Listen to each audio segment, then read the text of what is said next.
Boussi pour commenter cette actualité malienne. Bonsoir à vous. Merci d'avoir accepté notre invitation, l'invitation de la télévision panafricaine. Iboussi, eh bien, on l'a dit d'entrée de jeu, le président de la République malienne, le colonel Assimi Goïta, a réaffirmé sa détermination au secrétaire général des Nations Unies, Antonio Guterres, en ce qui concerne l'avenir du peuple malien.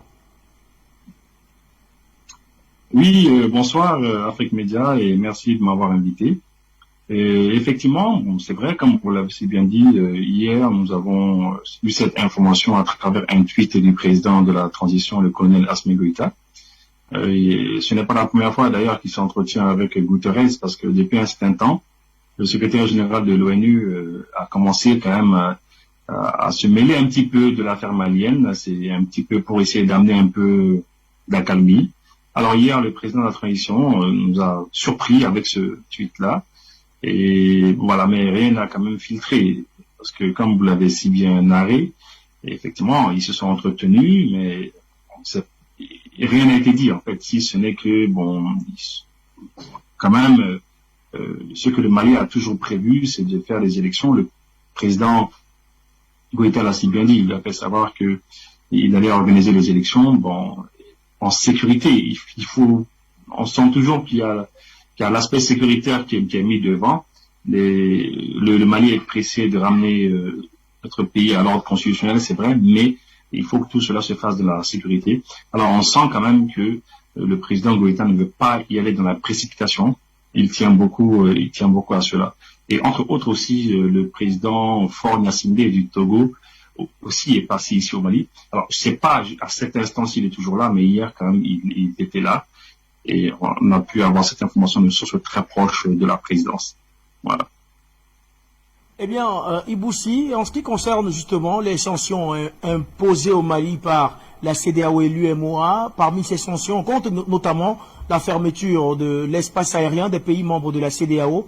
Au Mali, l'Union européenne fait partie des institutions qui ont soutenu ces sanctions infligées au Mali par la CEDEAO, mais un avion de la flotte allemande a tenté de survoler l'espace aérien malien aujourd'hui.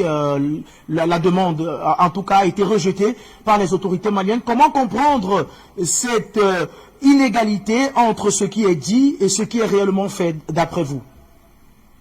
Non, en fait, ce qu'il faut simplement comprendre, c'est que c'est sur un coup de colère, c'est sur un coup de colère en fait que la CEDEAO a décidé de sanctionner le Mali. Et lorsqu'il y a la colère, il n'y a pas l'esprit. On ne peut pas être en colère et avoir de l'esprit.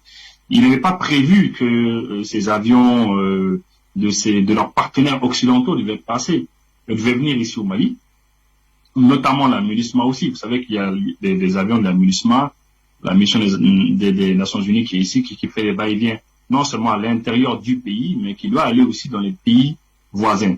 Alors, ils n'avaient pas prévu tout cela, et sur un coup de tête et un coup de colère, ils ont sanctionné le Mali. Et aujourd'hui, eh bien, ils se retrouvent avec cela en face, en plein face, parce que c'est dur pour eux aussi. Alors, par rapport à l'avion allemand, j'ai pris des renseignements. Je n'ai pas pu avoir de sources directes par rapport à cela, mais j'ai entendu cela. Je crois qu'il y a une radio même française qui en a parlé. Mais quand même, ce n'est pas propre seulement aux Allemands, ce n'est pas propre aux avions allemands. C'est propre à tous les avions. C'est tous les avions, c'est toutes les nationalités confondues qui ne peuvent pas venir par ces différents pays avec lesquels il y a quand même un embargo. Alors maintenant, par rapport à la MINUSMA, dernièrement, vous savez que le Mali avait demandé la relecture des accords de l'accord de défense qui a l'accord de défense qui est entre la France et le Mali. Et cela a fait en sorte que les avions de la MINUSMA aussi étaient cloués au sol. Ces avions ne pouvaient pas décoller. Mais aujourd'hui, on a pu quand même ils ont pu trouver une solution. Il y avait des discussions depuis avant-hier, hier et aujourd'hui. Ils ont trouvé un terrain d'entente. Maintenant, la MINUSMA ne va plus décoller dans le ciel malien sans les autorisations maliennes. En fait, les choses se feront comme le Mali le veut.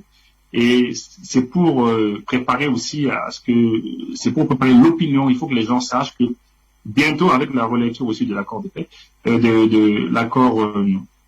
le traité de coopération entre la France et le Mali, eh bien, la France aussi ne pourra plus décoller, aller là où elle veut dans le ciel malien, parce que c'est ce qu'il y avait dans l'ancien accord. Alors, c'est pour dire, pour en finir, que ils ne s'attendaient pas à cela lorsqu'ils nous sanctionnaient, et aujourd'hui, ils sont victimes de ce problème aujourd'hui. rapidement sortir avec cette dernière question peut-être. Le Premier ministre malien, l'excellent docteur Choguel Kokala Maïga, a dit que le Mali allait compter en tout cas attaquer les décisions en ce qui concerne les sanctions économiques prises contre le Mali. Choguel Kokala Maïga a dit que le Mali comptait attaquer ces décisions devant les instances internationales. Ces instances semblent acquises pour le compte de la CEDEAO et des différents partenaires européens de la CEDEAO. Est-ce que vous pensez que la procédure que va entamer le docteur Choguel Kokala Maïga pour le Mali va véritablement aboutir? Bon, difficile à dire parce que c'est vrai que nous savons qu'il y a, que ce soit la Cour de justice de la CEDEAO, que ce soit la Cour africaine de justice ou encore d'autres instances, eh bien, ce n'est pas toujours facile. Mais quand même, on ose espérer que devant certaines instances internationales, notamment européennes, peut-être même, eh bien, on peut avoir gain de cause parce que on a vu dernièrement le cas de Gbagbo. Malheureusement, il a fait plus de 10 ans en prison, mais quand même, il a quand même eu raison. Il a gagné sur Alassane Dramane Ouattara et autres, quand même. Donc, on ose espérer quand même que là où ils vont porter les problèmes, eh bien, qu'ils puissent quand même avoir gain de cause. Et puis, je préciserai aussi que le Premier ministre et son gouvernement sont sûrs d'eux. Ils sont très sûrs d'eux. Parce que vous savez, un pays qui est sous embargo pendant plusieurs jours, eh bien, le Premier ministre, l'autre jour, il a fait une intervention d'à peu près 1 heure de temps. Et pendant les 1 heure de temps, il a martelé la position du Mali. Il a dit ce qu'il pensait. Il a dit ses 4 vérités à la France, tous les complots que la France elle a eu à faire au Mali. Il l'a dit. Et quelques jours, un jour après, il y a le ministre des Affaires étrangères aussi qui est sorti pour annoncer la relecture de l'accord de défense. Alors ça montre que le Mali n'est pas prêt à reculer par rapport à cela. C'est ce qu'on voit quand même. Ils sont sûrs d'eux. Merci à vous, Iboussi, d'avoir répondu à nos questions. On va rester au Mali.